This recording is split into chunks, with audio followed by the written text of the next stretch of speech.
And what someone pointed out was that whenever a special prosecutor is hired, he's being paid this massive sum of money to come up with something. And that's exactly what happened with the Salem witch trials. They brought in a special prosecutor. So this person had to justify their existence. And that was why in the Salem witch trials, over 20 people were put to death because they had a special prosecutor.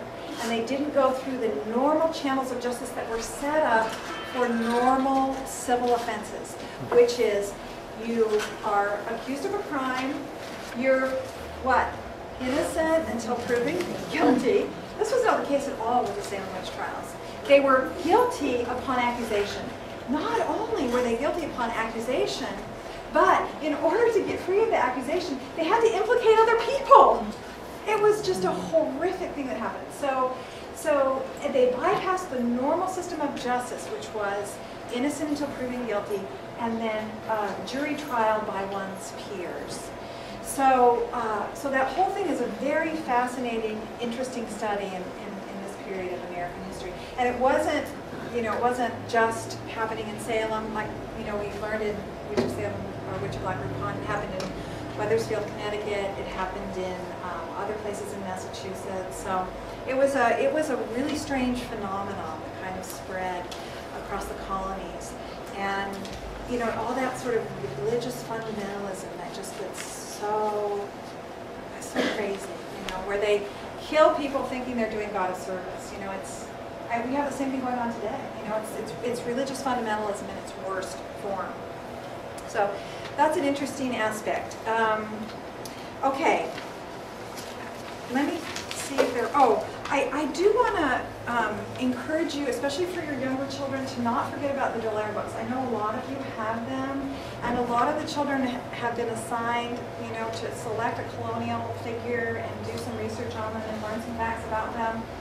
The Dallaire books are fabulous for that. So don't feel like these are too young for your intermediate students. These are actually written, most of them are written at about a fourth, fifth, sixth grade reading level. The vocabulary is very rich. They're historically very well grounded. You can get these at the library. You can also get them at our company, but a lot of people have them in here, and I'm sure they would be happy to share if you want to use them. Katie needed to do some research on George Washington, and we did some of the WebQuest stuff, but I couldn't find anything like really solid out there. There was, like bizarre things like who had wooden teeth. Like, well, yeah, George Washington had wooden teeth, but what does that have to do with anything? So you need just a good solid biography that a third, fourth, fifth grader can get their minds around. George Washington's World by Genevieve Foster is great for your older kids.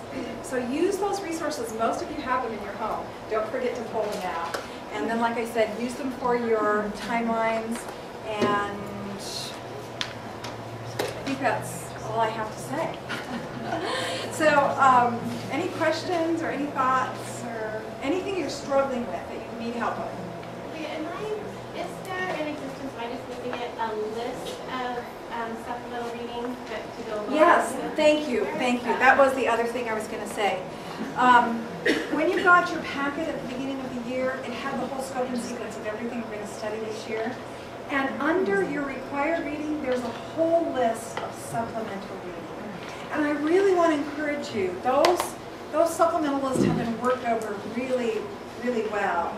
And those books will really enrich this subject for your students. Most of you I know can't even imagine where you're going to get the extra time to read something additional. But, oh, I know, I did want to say a couple of things. Because we're moving into the early revolutionary period, and Benjamin Franklin's going to play a big part, John Adams and George Washington and all the founders. I wanted to remind you that Benjamin Franklin was a Quaker. And this is really fun because now everybody that's read The Witch of Blackbird Pond has this idea of Quakers. But all they have really are sort of negative connotations in the sense that these people really hate these Quakers. Like, what's that all about? So you want to sort of balance that out with who these Quakers were. And the best way you can do that is to study a little bit about, William Penn and Benjamin Franklin and one of my all-time favorites, Benjamin West.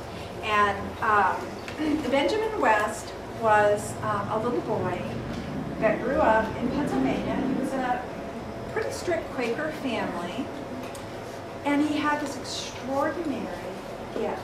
He was never given art lessons, and he actually had to make his own paintbrushes, and that's why this is called Benjamin West and his cat Grimalkin, because he made the paintbrushes from his tail, the tail hairs of his cat.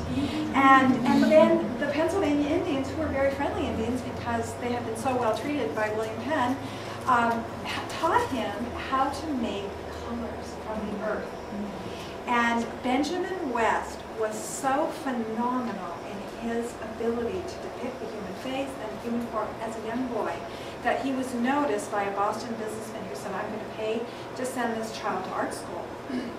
Well, Quakers didn't believe in making images. That was against their religion. You don't make images because that's against the commandment about idolatry. You know, make no images of anything under the earth and all that. So the Quakers were in a real conundrum. It's just like, what do they do with this child? He clearly has a gift that he's been given by God, but our religion says no idols. You can't make representations or images of anything. So all the Quaker leadership have to get together, and they have this big, conference to decide what to do with little Benjamin West. And they decide that if God gave him this gift, that it must be from him and that he should pursue it. So, due to that little conference, we got one of the most extraordinary portrait artists at this period in history.